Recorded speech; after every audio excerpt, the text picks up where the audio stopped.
अब आप देखोगे section number 482 of CrPC and section number 528 of BNSS में inherent powers of high court के बारे में बात करी गई है। Inherent powers of high court, क्या हम ये बोल सकते हैं that these sections create this inherent powers? क्या ये sections inherent powers of high court को क्रिएट कर रहे हैं? अब यहाँ पे we can not say that, हम यहाँ पे ये नहीं बोल सकते हैं कि ये sections inherent powers of high court को क्रिएट कर रहे हैं। These sections are not creating inherent powers of High Court. Rather, they are just declaring the inherent powers of High Court. अब मैं बीच में थोड़ा स्लो इसलिए बोलता हूँ ताकि आप इसको नोट कर लो। बीच बीच में मैं इंग्लिश में भी डिक्टेशन देता हूँ, इसको आप एज इट इज नोट कर लो and this language you have to write in your exams.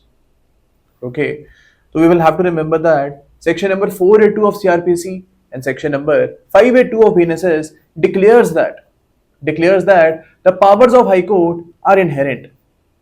यानी पावर शुरू से ही थी, ये सेक्शंस इनको क्रिएट नहीं कर रहे हैं। जहां पे भी express provisions of CRPC and BNSS sufficient नहीं है, जहां पे भी ये सफिशिएंट नहीं होंगे, वहां पे वी विल एम्प्लॉय सेक्शन 482 ऑफ CRPC and section 528 of BNSS to do complete justice in a case. Just because CRPC और BNSS एक प्रोविजन के बारे में बात नहीं करता है, इसका यह मतलब नहीं है कि केस में जस्टिस नहीं हो सकता। यहाँ पे इन सेक्शंस का इस्तेमाल करके हाई कोर्ट एक नया प्रोसीजर भी बना सकती है। तो we can say that the inherent powers of high court are pre existing. The inherent powers of high court are pre existing and section number 482 ऑफ CRPC and 528 of BNSS do not create these powers. For example, अगर Taiwan के ऊपर China attack करता है, then Taiwan will have inherent powers to actually save itself. यहाँ पे Taiwan के पास inherent powers होंगी डिफेंस करने के लिए अपना। For example, ताइवान के कॉन्स्टिट्यूशन में ये चीज नहीं लिखी हुई है कि अगर आपके ऊपर कोई भी कंट्री हमला करती है तो आप उसका उल्टा जवाब दोगे। ये चीज कॉन्स्टिट्यूशन में नहीं लिखी हुई है। तो इन दैट पर्टिकुलर केस हम ये नहीं बोलेंगे कि Taiwan can not defend itself, because the power to defend itself is inherent in every country.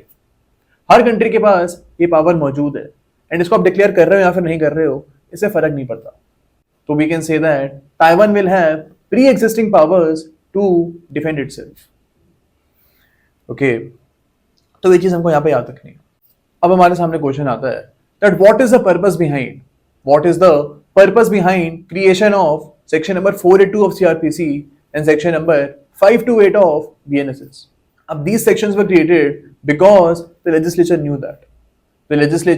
knew that express provisions of CRPC and BNSS, the express provisions of CRPC and BNSS will not be sufficient, would not be sufficient in every case. And that is why these inherent powers of High Court are created by legislature, so that justice is done in every case. Justice is done in every case by the High Court.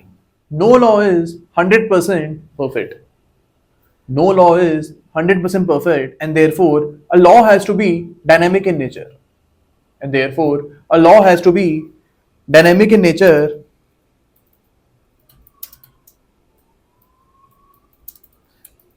That is, it should change itself.